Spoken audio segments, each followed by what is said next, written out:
The Tale of Jemima Puddle-Duck, by Beatrix Potter.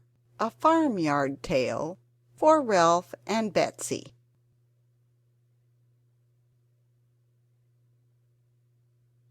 What a funny sight it is to see a brood of ducklings with a hen! Listen to the story of Jemima Puddle-Duck, who was annoyed because the farmer's wife would not let her hatch her own eggs.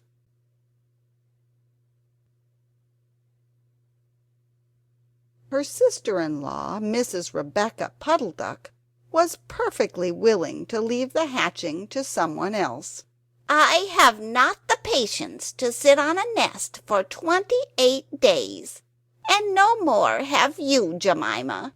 You would let them go cold. You know you would." "I wish to hatch my own eggs. I will hatch them, all by myself," quacked Jemima Puddle-Duck.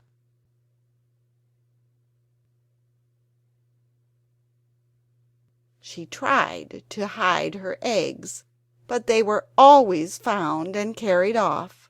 Jemima Puddle-Duck became quite desperate. She determined to make a nest right away from the farm.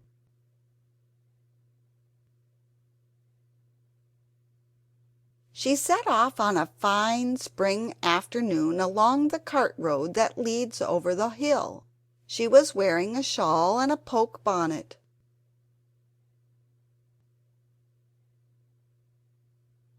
When she reached the top of the hill she saw a wood in the distance. She thought that it looked a safe, quiet spot.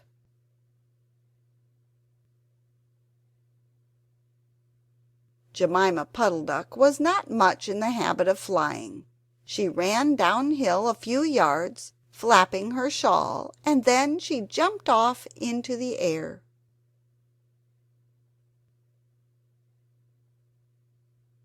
She flew beautifully when she had got a good start. She skimmed along over the treetops until she saw an open place in the middle of the wood, where the trees and brushwood had been cleared.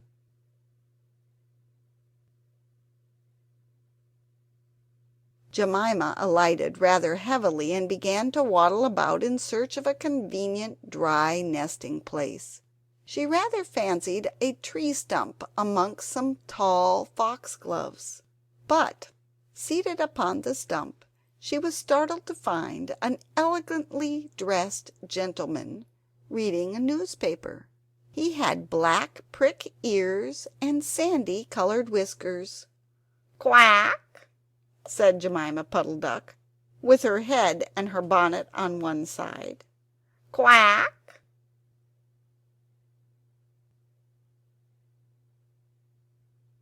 The gentleman raised his eyes above his newspaper and looked curiously at Jemima. "Madam, have you lost your way?" said he. He had a long bushy tail which he was sitting upon, as the stump was somewhat damp. Jemima thought him mighty civil and handsome. She explained that she had not lost her way, but that she was trying to find a convenient dry nesting place.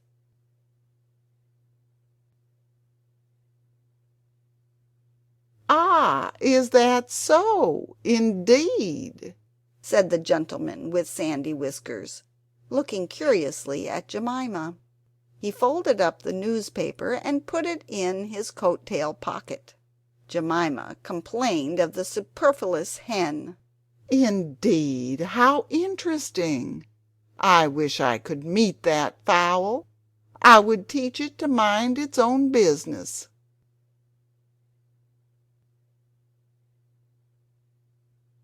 "But as to a nest, there is no difficulty. I have a sack full of feathers in my woodshed. No, my dear madam, you will be in nobody's way. You may sit there as long as you like," said the bushy, long-tailed gentleman. He led the way to a very retired, dismal-looking house among the foxgloves. It was built of faggots and turf, and there were two broken pails, one on top of another by way of a chimney.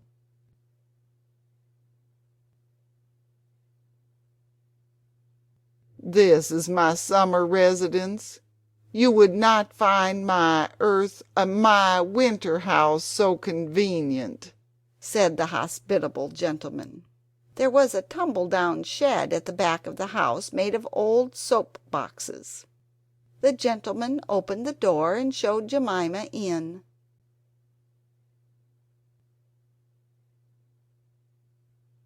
The shed was almost quite full of feathers.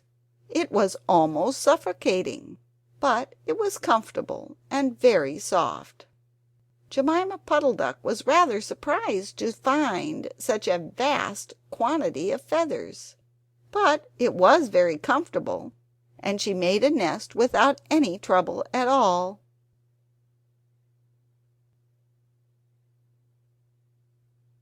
When she came out, the sandy-whiskered gentleman was sitting on a log reading the newspaper. At least he had it spread out, but he was looking over the top of it. He was so polite that he seemed almost sorry to let Jemima go home for the night. He promised to take great care of her nest until she came back again the next day. He said he loved eggs and ducklings, and he should be proud to see a fine nestful in his woodshed.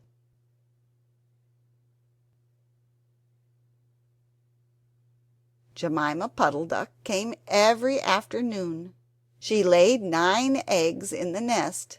They were greeny white and very large. The foxy gentleman admired them immensely.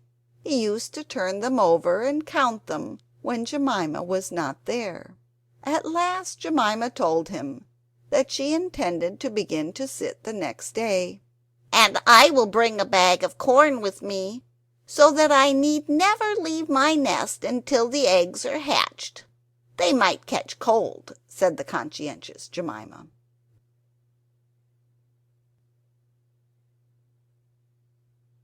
"Madam, I beg you not to trouble yourself with the bag.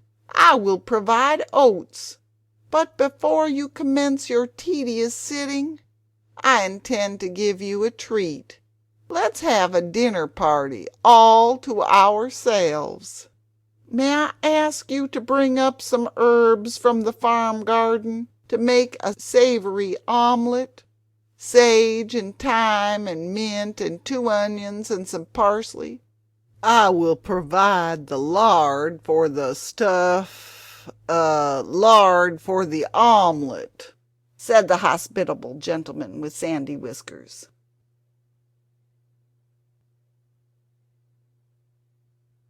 Jemima Puddle-Duck was a simpleton. Not even the mention of sage and onions made her suspicious.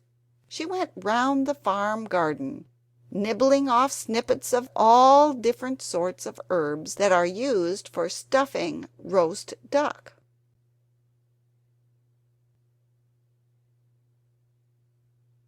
And she waddled into the kitchen and got 2 onions out of a basket. The collie dog Kep met her coming out. "What are you doing with those onions? Where do you go every afternoon by yourself, Jemima Puddle-Duck?" Jemima was rather in awe of the collie. She told him the whole story. The collie listened with his wise head on one side. He grinned when she described the polite gentleman with sandy whiskers.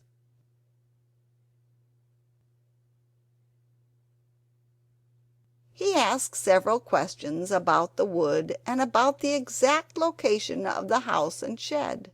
Then he went out and trotted down the village. He went to look for 2 foxhound puppies who were out at walk with the butcher.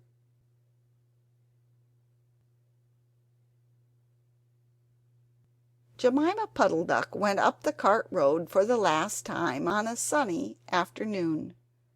She was rather burdened with bunches of herbs and 2 onions in a bag. She flew over the wood and alighted opposite the house of the bushy, long-tailed gentleman.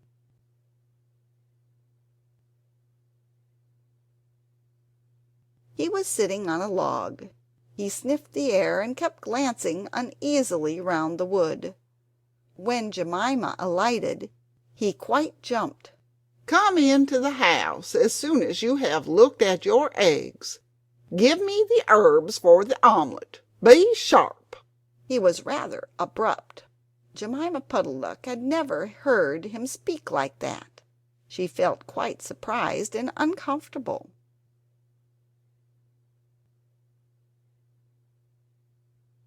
While she was inside she heard pattering feet round the back of the shed. Someone with a black nose sniffed at the bottom of the door and then locked it. Jemima became much alarmed.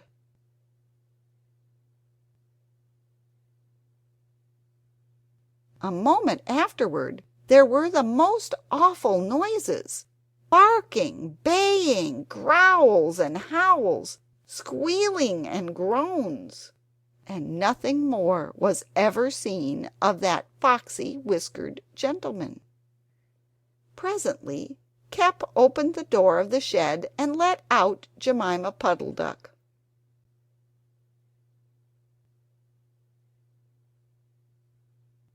Unfortunately the puppies rushed in and gobbled up all the eggs before he could stop them.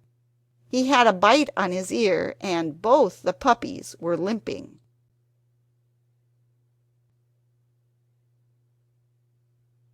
Jemima Puddle-Duck was escorted home in tears on account of those eggs.